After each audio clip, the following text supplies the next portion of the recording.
Eu sou Mário Persona e essas são as respostas que eu dei aos que me perguntaram sobre a Bíblia. Você perguntou se, com base no Salmo 91, poderia se apegar ao fato de que realmente Deus guarda e protege de todo o mal e da violência aquele que habita no esconderijo do Altíssimo, ou seja, aquele que anda na presença de Deus. Todavia, a sua dúvida ocorre por você não achar que isso realmente aconteça na prática.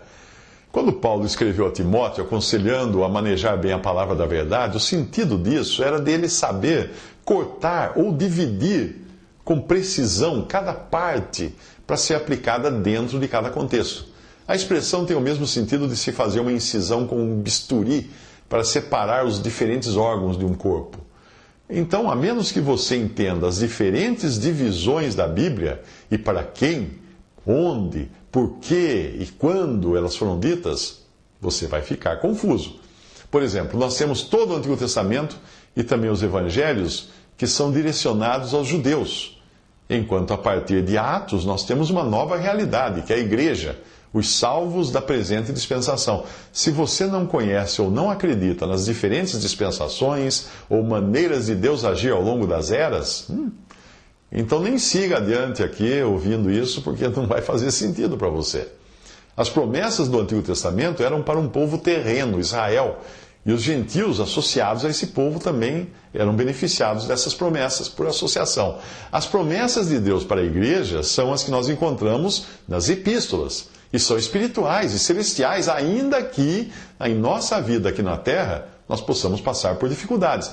Então, quando você lê o Salmo 91, que promete proteção e sustento em todas as circunstâncias, entenda que isso é uma promessa ainda a ser cumprida para um remanescente judeu que irá se converter e, juntamente com outras tribos de Israel e também gentios, irá habitar no reino milenial de Cristo na terra. Aqueles que não percebem essas nuances, essas coisas, essas divisões, essas dispensações na Bíblia, têm dificuldade de explicar como foi que todos os apóstolos, exceto João, morreram de forma violenta nas mãos dos adversários da fé cristã. Será que eles não habitavam no esconderijo do Altíssimo? E não descansavam à sombra do Onipotente? Se eles não, que direi eu então? Por que então teriam eles sido presa do laço do passarinheiro e da peste perniciosa, como fala o Salmo 91? Afinal, de tudo isso o Salmo prometia livrar. Como teria ficado para os apóstolos e outros cristãos do primeiro século que foram martirizados a promessa que dizia: caiam 1000 ao teu lado e 10.000 à tua direita, tu não serás atingido? Como ficou para eles? Homens, mulheres e crianças, desde o início da igreja, foram traspassados por lanças e espadas, crucificados, queimados vivos, degolados, enforcados. Afinal, o Salmo 91 prometia que nenhum mal te sucederá, praga nenhuma chegará à tua tenda, porque aos teus anjos dará ordens a teu respeito, para que te guardem em todos os teus caminhos. Eles te sustentarão nas suas mãos, para que não tropeces em alguma pedra. Para aqueles santos do primeiro século, e muitos depois, ao longo de todas as eras, em diferentes situações e países, que eram estraçalhados nas arenas romanas por animais ferozes, parece que não funcionou a promessa: pisarás o leão e a áspide, calcarás aos pés o leãozinho e a serpente. Porque afinal eles acabaram mortos, estraçalhados de qualquer maneira. Você percebe como tais promessas não podem ser evocadas por alguém da presente dispensação, a não ser na forma de princípios de proteção, porém não literalmente. Sim, eu tenho certeza de que é verdade também para mim o que Deus diz: porque a mim se apegou com amor, eu o livrarei. Pô-lo-ei a salvo, porque conhece o meu nome.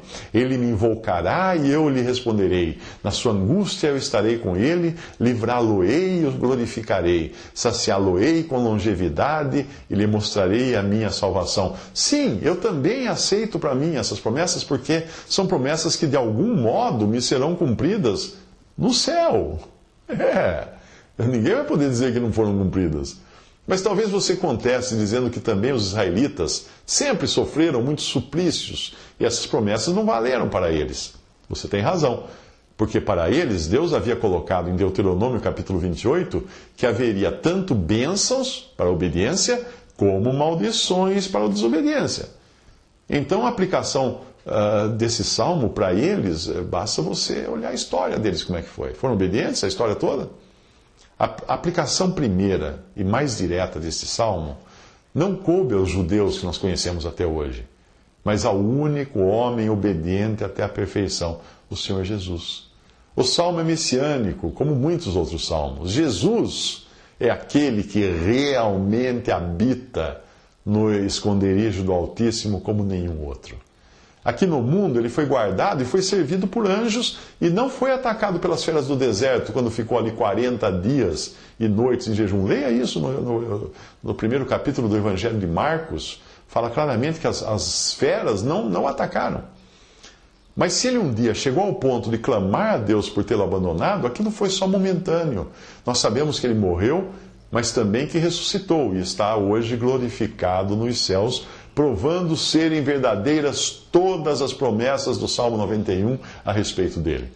Se esse Salmo 91 tem sido de consolo e auxílio para muitos cristãos que ao longo dos séculos têm sofrido por diferentes razões e por perseguições diversas, é porque encontraram descanso, não em promessas vazias, mas encontraram descanso em promessas cumpridas acerca de Cristo, e que se cumprirão também na sua totalidade a respeito de cada salvo, de cada dispensação.